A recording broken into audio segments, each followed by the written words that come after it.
carta do apóstolo João, capítulo 3, nós vamos fazer a leitura do versículo 7 e versículo 8. Está escrito assim: filhinhos, ninguém vos engane. Quem pratica justiça é justo, assim como ele é justo. Versículo 8. Quem comete o pecado é do diabo, porque o diabo peca desde o princípio. Aí vem a boa notícia na sequência: para isto o Filho de Deus se manifestou, para desfazer as obras do diabo. Amém? Vou ler de novo, versículo 8. Quem comete o pecado é do diabo. Mas como assim? Todo mundo peca, não peca? O que o João está querendo dizer é: todo aquele que vive na prática do pecado tem a sua vida, as suas emoções, os seus sentimentos, as suas vontades governadas pelo diabo. Então, quem vive na prática do pecado, ou quem vive pecando, é governado pelo diabo, porque o diabo peca desde o princípio. Para isto o Filho de Deus se manifestou. Para quê? Para desfazer as obras do diabo. E o que é uma obra? A obra é o resultado de um trabalho. Quando nós falamos de obras, nós lembramos do quê? De uma construção.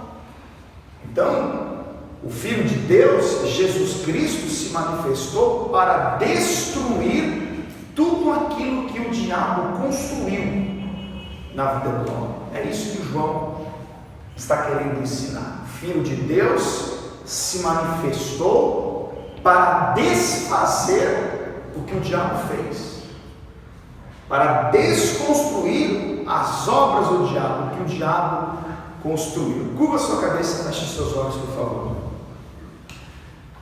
Pai Santo, nós te louvamos, ó Deus, nós te exaltamos, porque o Senhor é bom, a sua misericórdia dura para sempre, e queremos te agradecer porque mais uma vez o Senhor nos trouxe aqui na tua casa, nos dando o honroso privilégio de prestarmos culto a Ti, de louvarmos, de orarmos e agora ouvirmos a Tua palavra. Que o Teu Espírito Santo conduza esta pregação de modo que o coração do Senhor venha se encher de alegria com aquilo que será pregado nessa noite. Fala o coração do Teu servo, fala o coração da Tua serva, em nome do Teu Filho amado Jesus, que assim seja feito. Amém. E graças a Deus. Pode sentar no seu lugar, por favor.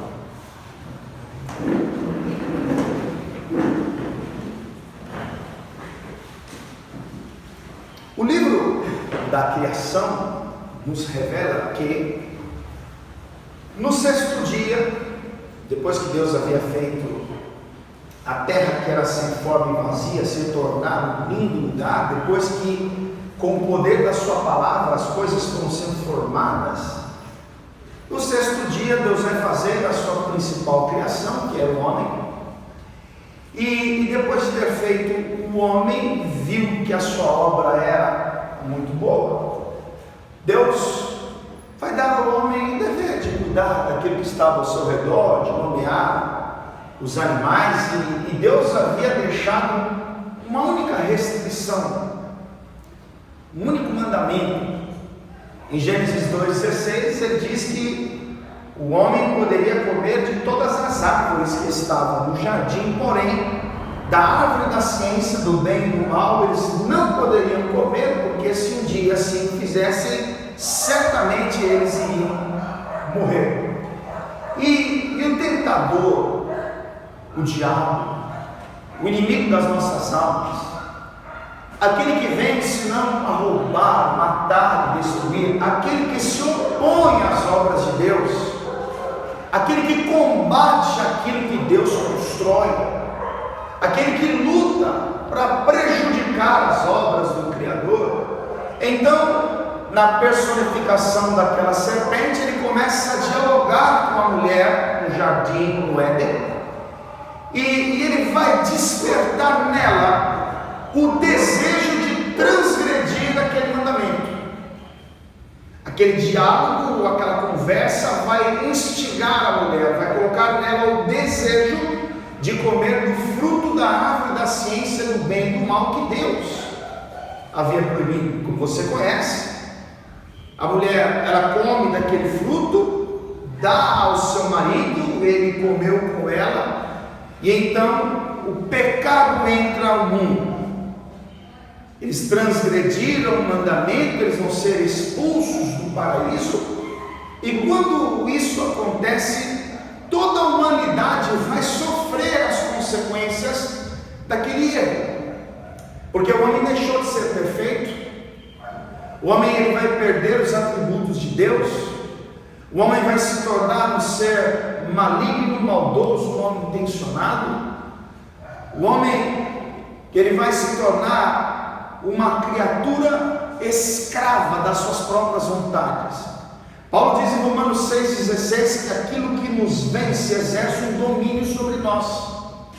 Quando o homem transgride a lei de Deus, quando o homem cai, quando o homem peca, então ele começa a ser controlado por um espírito que não é de Deus.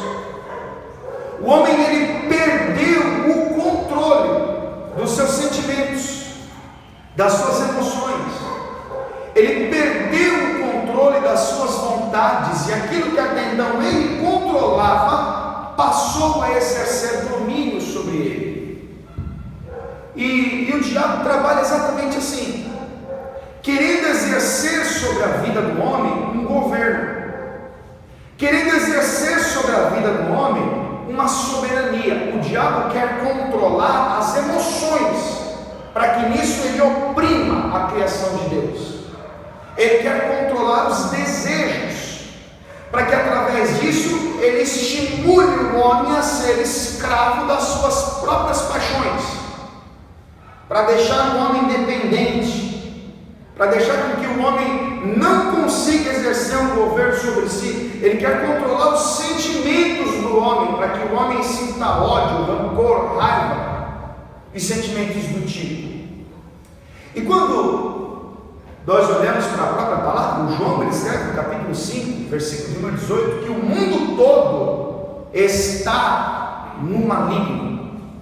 Ou seja, o homem sem Deus, ele é governado pelo próprio Satanás. E é exatamente isso que o João quer dizer. Olha o versículo de número 9. Qualquer que é nascido de Deus não vive na prática do pecado. Quem é o nascido de Deus? É aquele que foi regenerado, é aquele que nasceu de novo, é aquele que nasceu da água e do Espírito. Esse não vive na prática do pecado, porque a sua semente permanece nele, e não pode pecar porque é nascido de Deus. Nisto são manifestos os filhos de Deus e os filhos do diabo. Qualquer que não pratica a justiça e não ama seu irmão não é de Deus. Então, o diabo trabalha para exercer um governo sobre a vida do homem, o levando ao sofrimento, à melancolia, o levando a uma vida de desgosto, de derrota. A intenção do diabo é coisificar a criação de Deus, é destruir a reputação do homem, é tornar o homem o seu escravo. E quando você olha para o Novo Testamento, você percebe que existem várias histórias onde pessoas elas eram possuídas por demônios e viviam enfermas, viviam doentes, viviam cativas. O Mateus, no capítulo de número 9 do Evangelho segundo Mateus, capítulo 9, eu quero mostrar aqui alguns exemplos disso, das obras do diabo, o que o diabo faz, quais são as suas intenções. Olha que interessante, Evangelho segundo Mateus, capítulo 9, versículo de número 32, está escrito assim: e havendo-se eles retirado, trouxeram-lhe um homem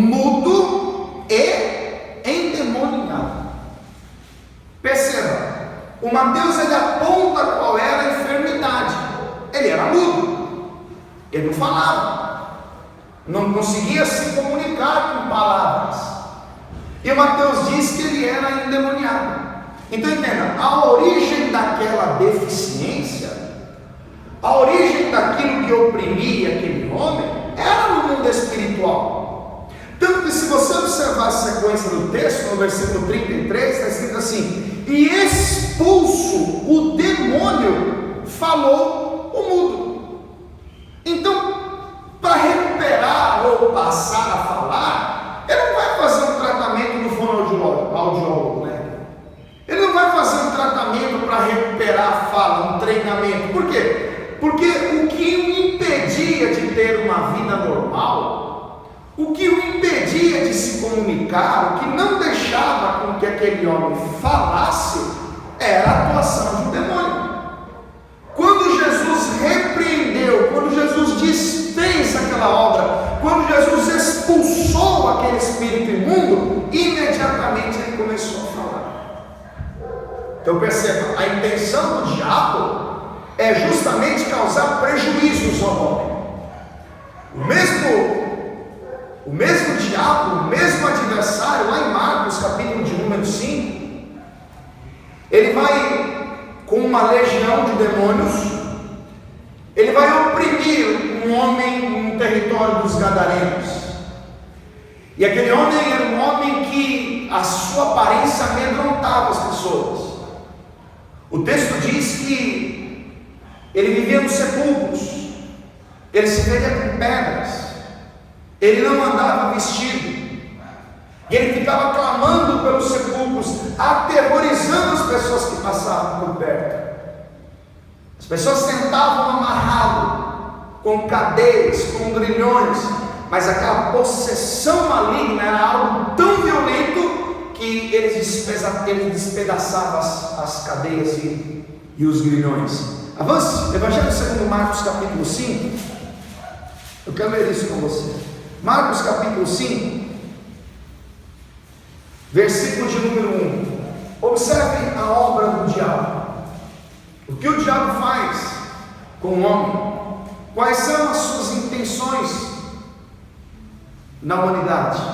Marcos capítulo 5, versículo 1 diz assim: e chegaram a outra margem do mar, a província dos Gadarenos, e saindo ele do barco, lhe saiu logo ao seu encontro dos sepulcros um homem com um espírito imundo, o qual tinha sua morada nos sepulcros, e nem ainda com cadeias o podia alguém prender, porque tendo sido muitas vezes preso com grilhões e cadeias, as cadeias foram feitas por ele em pedaços, e os grilhões em migalhas, e ninguém o podia amansar, e andava sempre de dia e de noite, clamando pelos montes e pelos sepulcros, e ferindo-se com pedras.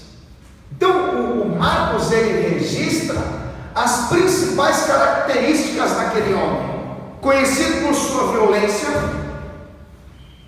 As pessoas tentavam amarrá-los, mas quando ele recuperava a sua força, quando ele estava possesso, tudo aquilo que era utilizado para tentar inibir a sua ação se despedaçava. Tamanha era a sua violência. Ele provocava as próprias feridas no corpo, porque ele pegava estilhaços, pedaços de pedra e começava a cortar a própria carne. Era um homem que não andava vestido, porque ele havia perdido o seu juízo, a sua reputação. Você estudar a história, você vai perceber que antes de ser totalmente perturbado, esse homem tinha uma casa, ele tinha uma família, mas a obra do diabo fez com que ele perdesse a sua dignidade, perdesse a sua reputação, perdesse o seu valor, a sua importância. Ele sai da sua casa e então vai habitar nos sepulcros. Vai ser um problema para a sociedade, porque ele corria atrás de pessoas, ele gritava de dia e de noite, as pessoas olhavam para ele e diziam: esse cara é doido, esse cara é perturbado, sem juízo, esse cara é o doidinho do cemitério. E tudo isso que está acontecendo é uma obra do diabo. trabalha para isso, para roubar o juízo do homem, para fazer com que o homem perca a sua reputação, se tornando uma vergonha para a sociedade, para a família, para os amigos.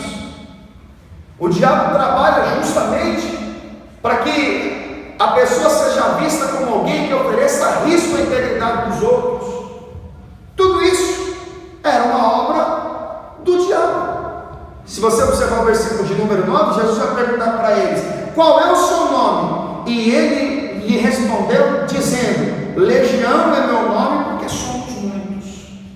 Ou seja, no mínimo 6.000 demônios destruindo a vida daquele rapaz. No mínimo 6.000 demônios transformando aquele homem em um homem imoral, indecente, sem juízo, mal visto. Mas Jesus chegou ali exatamente para desfazer essa obra, exatamente para colocar um ponto final nessa vida de desgosto que já durava muito tempo. O mesmo Marcos, no capítulo de número 9, ele narra um fato onde um pai desesperado pega o seu filho e corre pedindo socorro aos discípulos de Jesus, porque aquele menino, ele era atormentado por um espírito. Jesus, ele estava no monte, na companhia de Pedro, Tiago e João, os outros 9 discípulos ao pé do monte, discutindo com os religiosos fariseus. Quando Jesus desce, Jesus percebe que os discípulos não haviam conseguido expulsar os demônios daquele garoto, e então aquele pai começa a falar com Jesus acerca do drama que ele está vivendo dentro da sua casa, acerca daquela humilhação, daquele desgosto. Vira algumas páginas aí para o capítulo 9. Evangelho segundo Marcos, capítulo 9, versículo 17. Está escrito assim: e um da multidão respondendo disse: Mestre, trouxe-te o meu filho, que tem um espírito mudo. Ou seja, o próprio pai identificou que os problemas que aquele menino tinha estava relacionado àquilo que estava dentro dele. Ele tem um espírito mudo. Versículo de número 18: e este, onde quer que o apanhe, despedaça-o, e ele espuma e range os dentes, e vai se secando, definhando. E eu disse aos seus discípulos que o expulsassem, e não puderam. Então aquele pai traz o menino para Jesus: olha para o meu filho, como meu filho está mal.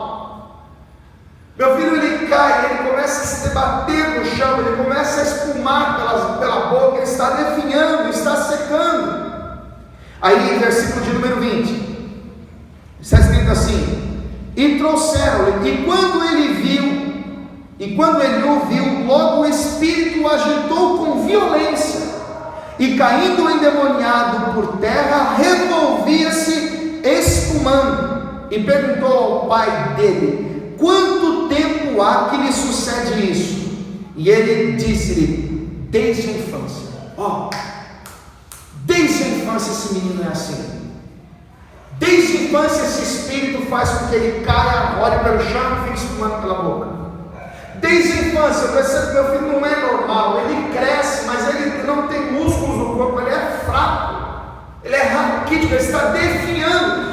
E aí este pai, logo em seguida, ele vai contar para Jesus parte dos pesadelos que ele vivia dentro de casa. Olha o versículo de número 22, ele diz assim: e muitas vezes o tem lançado no fogo e na água para o destruir. Então imagina aquele pai tendo que ficar o tempo todo prestando atenção naquele menino, porque bastava aquele espírito, bastava aquele demônio manifestar-se dentro do menino, o menino corria em direção ao fogo, e o pai tinha que correr atrás, ou o menino corria em direção à água. Imagine como seria o estado emocional de um pai nessas funções. Imagine como seria a vida da mãe tendo um filho assim. E o próprio pai diz que desde a infância, no versículo 22, muitas vezes o tem lançado no fogo e na água para o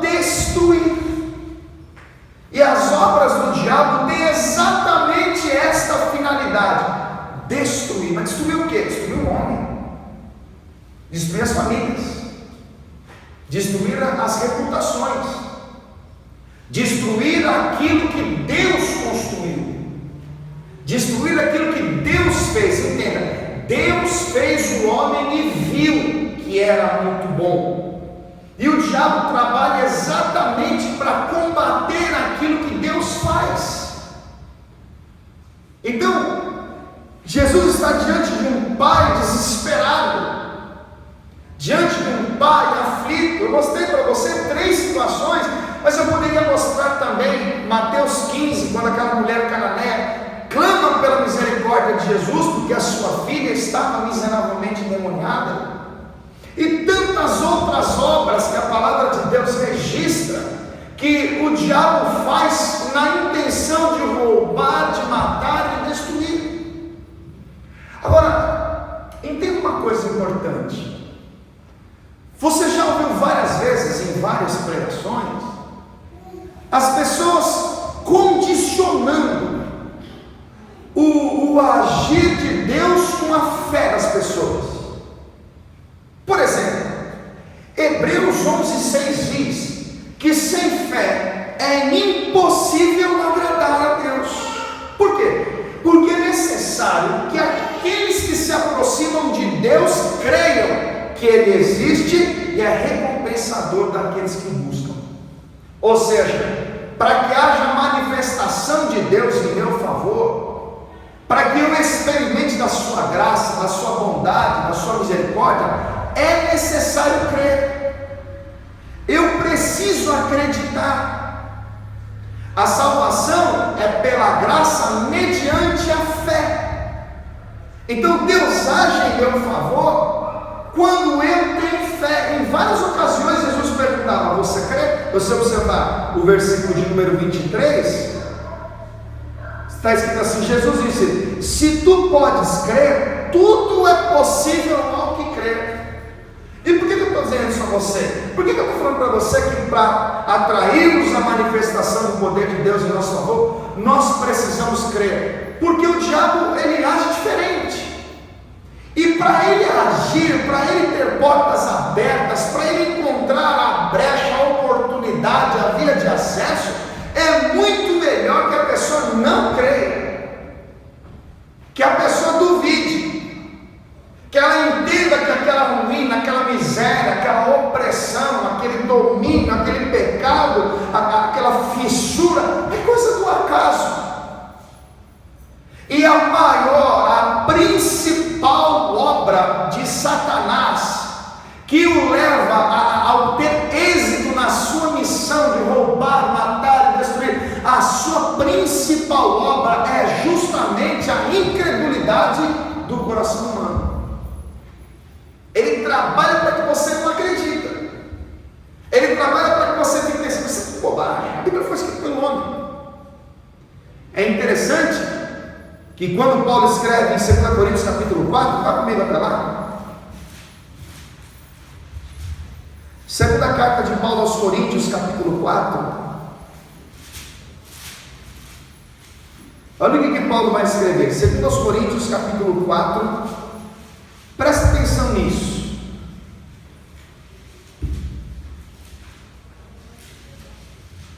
Versículo de número...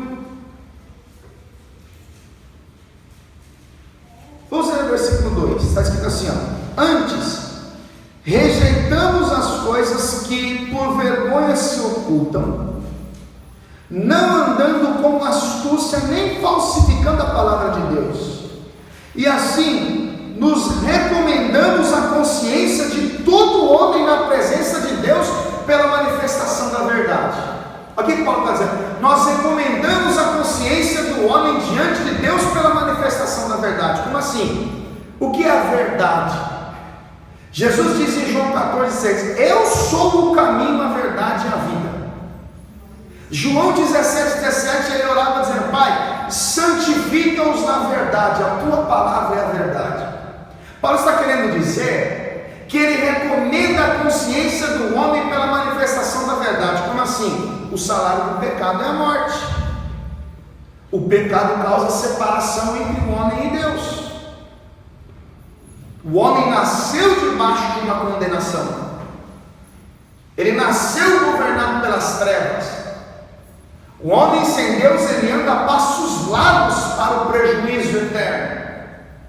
E qual é a verdade?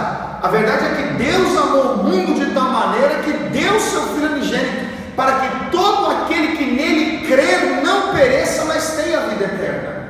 E o diabo não quer que as pessoas acreditem nisso. Por isso que a sua estratégia e o seu maior plano, a sua principal obra para que ele conclua a sua missão de roubar, matar e destruir, é ocultar da consciência humana a palavra da verdade. O diabo trabalha para que as pessoas não ouçam o Evangelho, não creem no Evangelho. Olha o versículo de número 3.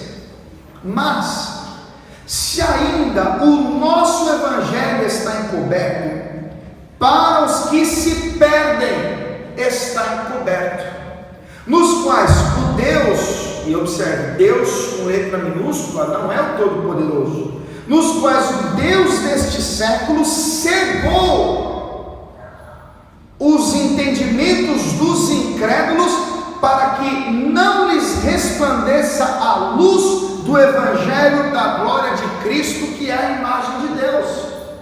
Então perceba, o Evangelho denuncia as más obras, o Evangelho desperta a consciência do pecador, o Evangelho diz que a recompensa do pecado é a morte, o Evangelho ensina que todos pecaram e destituídos estão da glória de Deus, o Evangelho ensina que o coração do homem é mau, o Evangelho ensina que quem pratica o pecado é do diabo.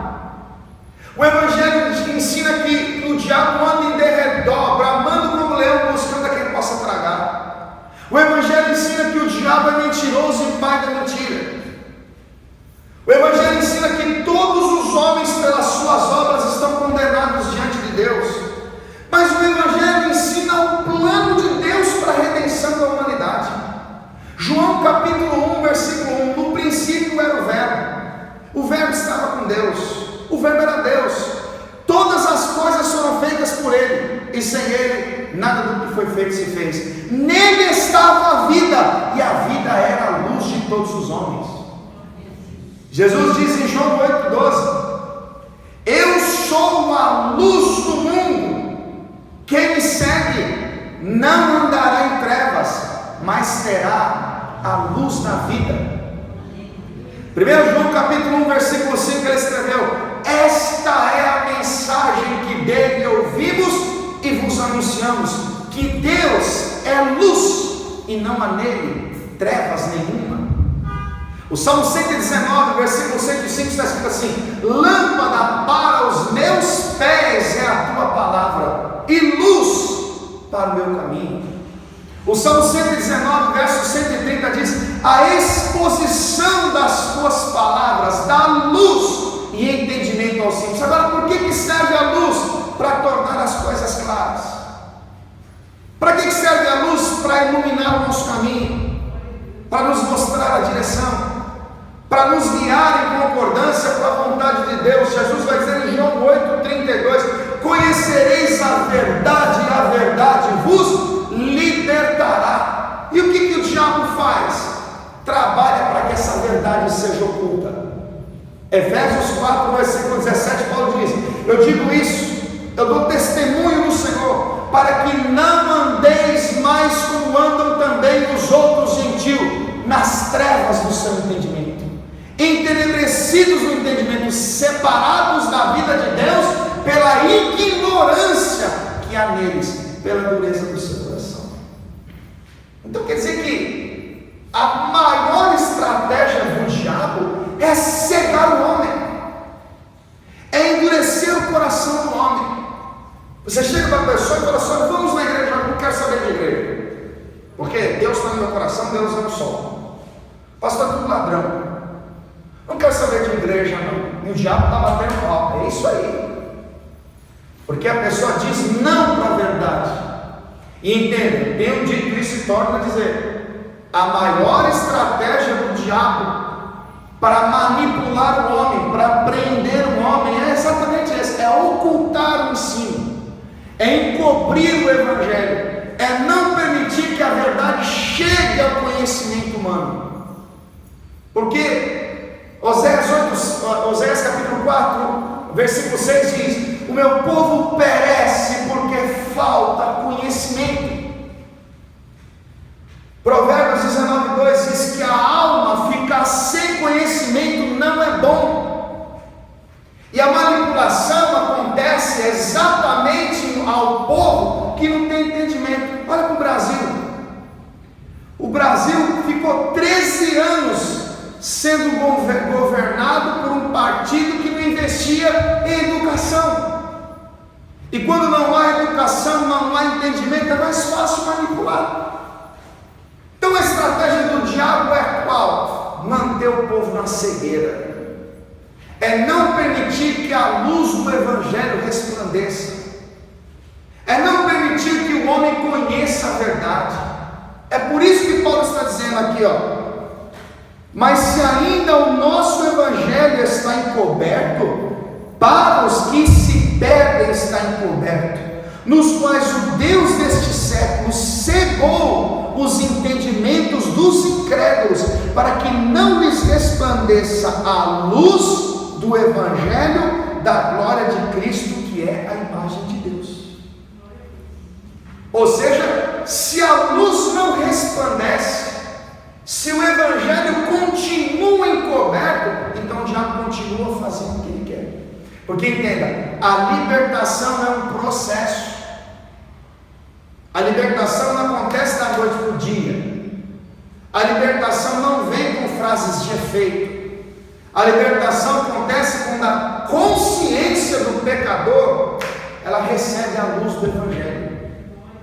É quando o homem entende que por trás daquele vício, por trás daquela ambição, daquela ganância, por trás da droga, do cigarro, da prostituição, da jogatina, por trás daquele ódio, por trás daquele rancor, daquele desejo de vingança, há uma obra do diabo que está nutrindo esse sentimento, essa vontade, essas emoções, para que o homem faça o pior possível, com a finalidade de que a sua vida seja destruída. Mas o diabo não quer que as pessoas acreditem nisso. Não, isso é. O diabo quer que as pessoas pensem, isso é coisa do acaso. Isso é o sangue da família.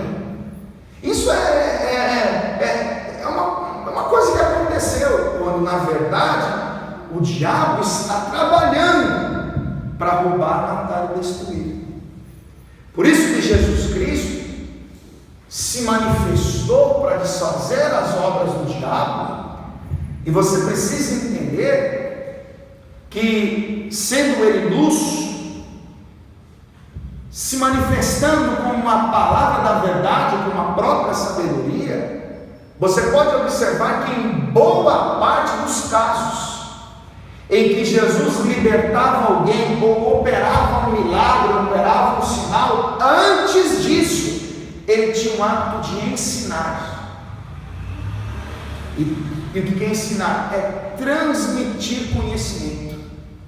Eu conversei com uma grande amiga, uma pessoa da minha confiança essa semana, e ela contava acerca de uns problemas que ela está enfrentando, e ela disse para mim que acordou e tirou a palavra, e quando ela tirou a palavra, saiu no texto tal. Eu falei assim para ela: olha, se você tirar essa palavra amanhã, ou tirar depois da manhã, ou tirar depois da manhã, se você tivesse tirado ontem, algumas semanas atrás, ia ser a mesma palavra. Nós temos uma cultura evangélica em que nós carregávamos a caixinha de promessa. A gente ia lá, selecionava o versículo, Deus está falando comigo. E aí a gente ia lá e tirava outra, a gente se relaciona com Deus assim: Deus fala comigo, Deus fala comigo, Deus fala comigo. Pum, aí tira uma palavra e lê. O problema é que a maioria das pessoas tira o texto do seu contexto e tem uma interpretação errada. Aprenda isso. A pessoa tirou Isaías 41:10, não temas porque eu sou contigo. Obrigado, Deus. Só que aí no dia seguinte ela tirou Atos 13:10. Ó filho do diabo, cheio de todo engano, de toda malícia. Não, essa palavra é assim, não é? É, porque as pessoas usam a palavra de Deus como um livro de de sorte. E não é essa a finalidade. O que mais nos importa diante da palavra de Deus é compreendê-la, é entender quem escreveu, por quem escreveu, para quem escreveu, o que é que nós temos a ver com isso. Porque é daí que surge a libertação. Quando nós conhecemos a verdade, quando o nosso entendimento é aberto, quando nós compreendemos o plano de Deus para a nossa salvação. Então, quando Jesus entrava numa sinagoga, ele não saía curando, não. Ele não chegava e dizia assim: eu sou filho de Deus, seja liberto, seja curado e acabou. Ele procurava ensinar, ele procurava abrir o entendimento das pessoas. Vamos comigo para Lucas capítulo 4.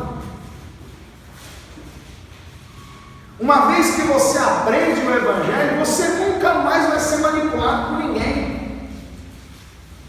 Seja o pastor, seja qualquer pessoa. Uma vez que o homem ele é liberto pelo conhecimento da verdade, ele nunca mais aceita viver debaixo de uma manipulação. Então Jesus tinha esse hábito. Oséias 6,3 diz: então conheçamos e prossigamos em conhecer o Senhor. Jesus diz em Mateus capítulo 22, versículo 29: e errais por não conhecer as Escrituras e nem o poder de Deus.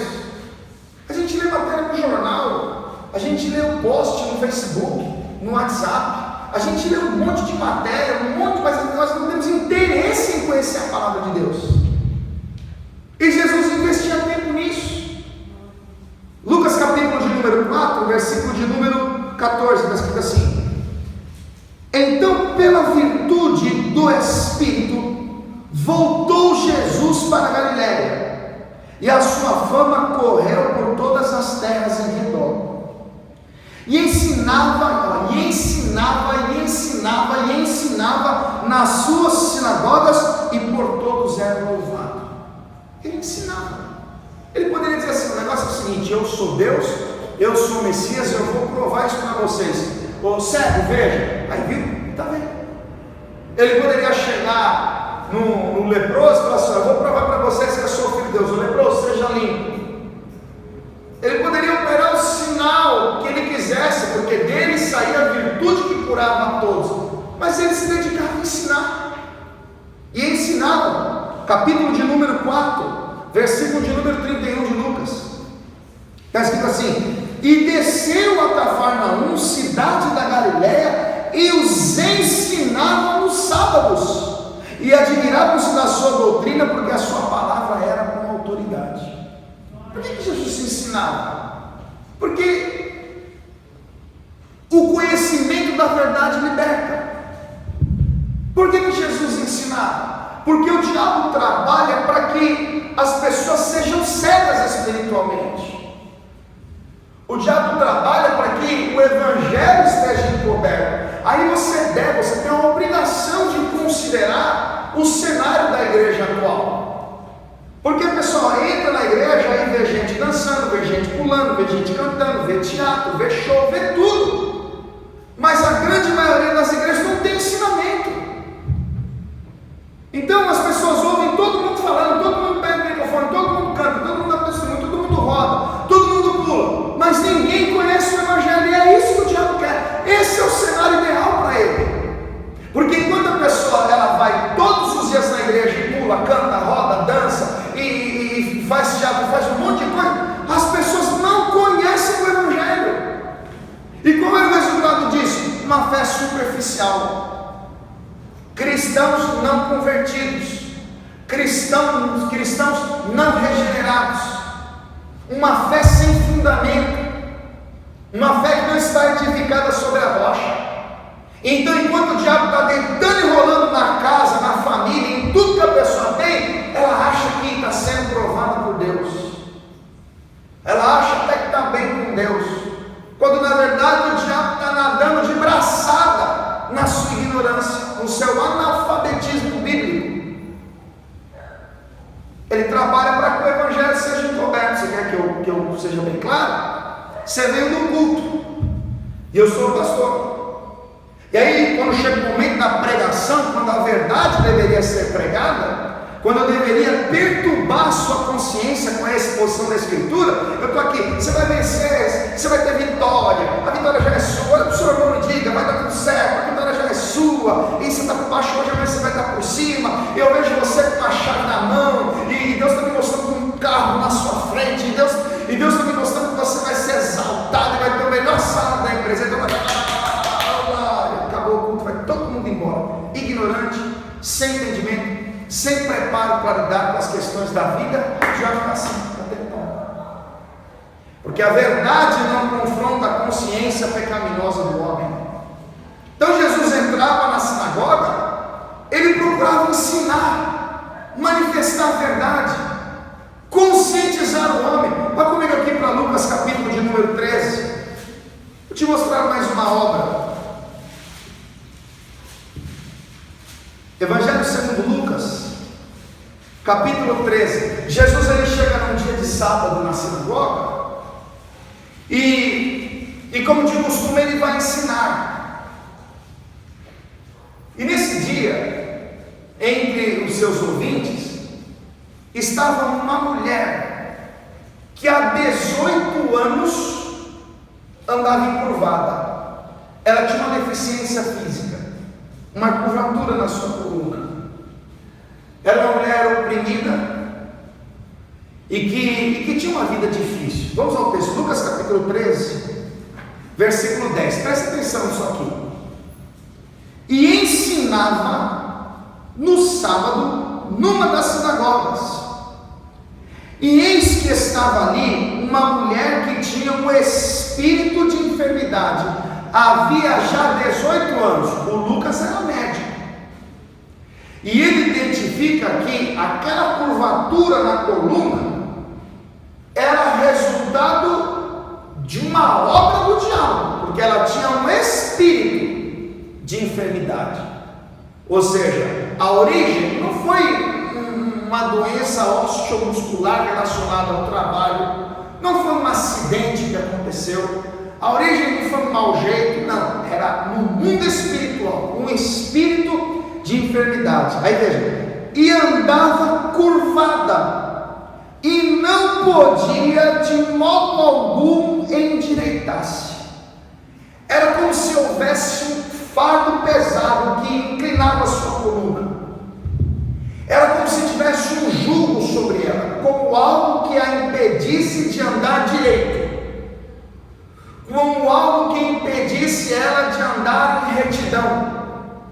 Havia uma curvatura na sua coluna. E Jesus vai identificar que Satanás mantinha essa mulher presa há 18 anos.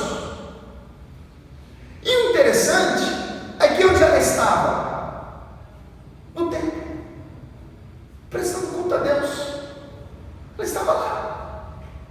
E aí nós podemos parar e pensar que quando Satanás tentou destruir a obra de Deus através de Jesus, ele leva Jesus para um lugar alto, para um monte, mostra em frações de segundos os reinos da terra e diz: tudo isto te darei, se você se encurvar diante de mim, se você prostrado me adorares. Quando é que um homem se curva diante do diabo? Quando ele é convencido a se opor às vontades do Criador e ceder às investidas do diabo. É aí que o diabo rouba o governo da sua vida. Você precisa parar e pensar. A Bíblia diz no Salmo 34, versículo 7, que o anjo do Senhor acampa-se ao redor dos que o temem e o livra.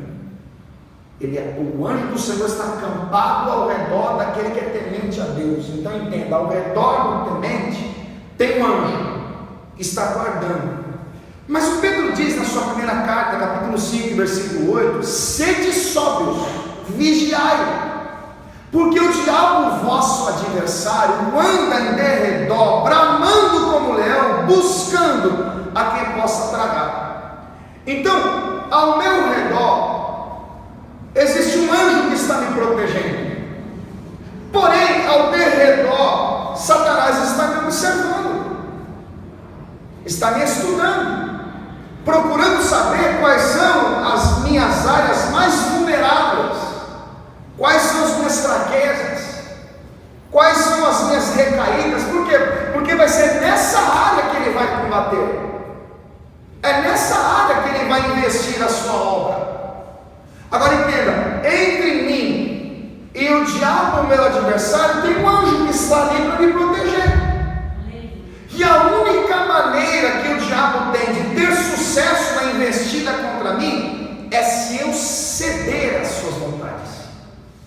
Porque uma vez que eu caio em tentação, uma vez que eu não resisto e desejo o que é errado e consumo o que é errado, então o diabo tem acesso livre.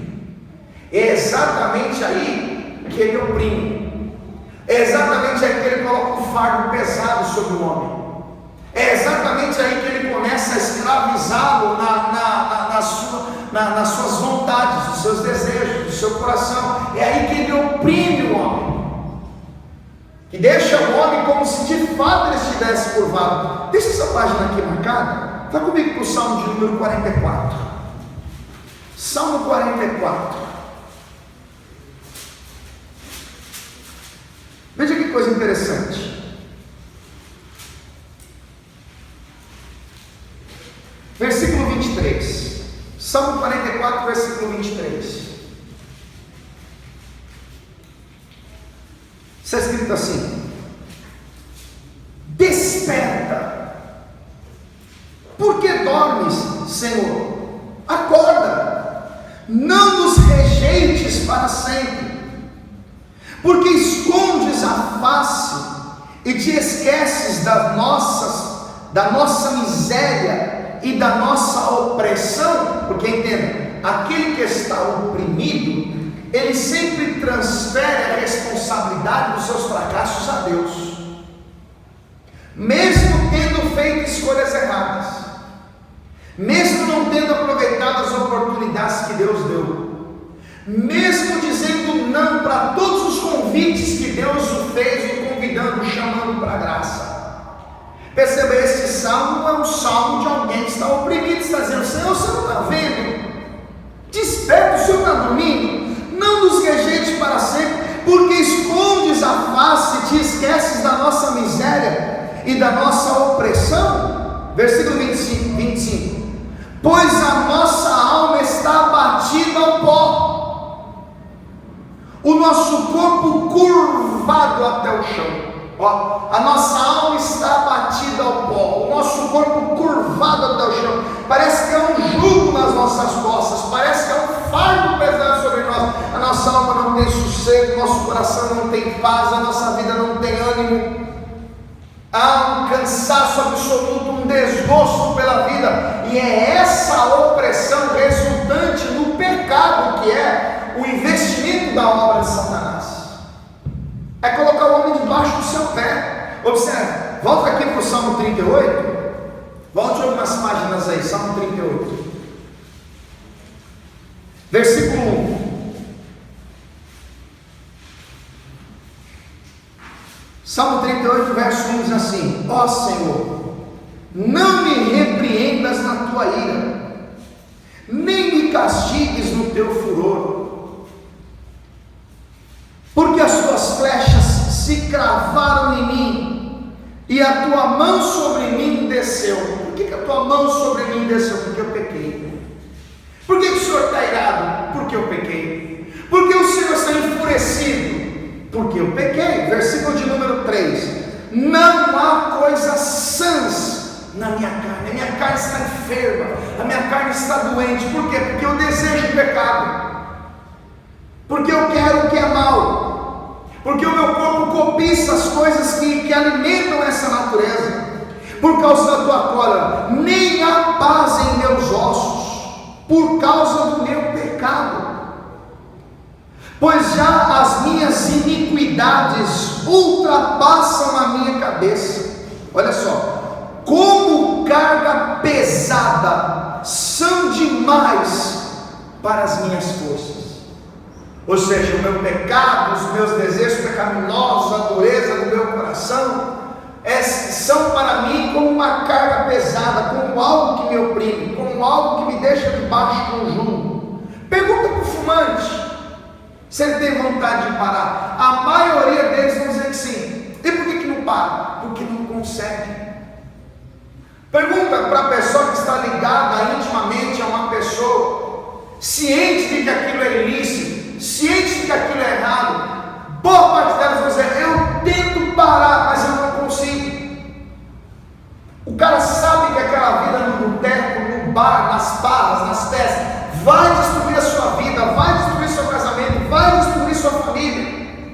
Mas ele não consegue, por quê? Porque ele está debaixo de um jugo, ele está debaixo de uma opressão, há um governo sobre a vida dele. Ele anda como se ele estivesse curvado. É o que o salmista está dizendo aqui, versículo de número 5: as minhas chagas cheiram mal e estão corruptas por causa da minha loucura. Olha o 6: estou encurvado, enfadado, estou muito abatido, ando lamentando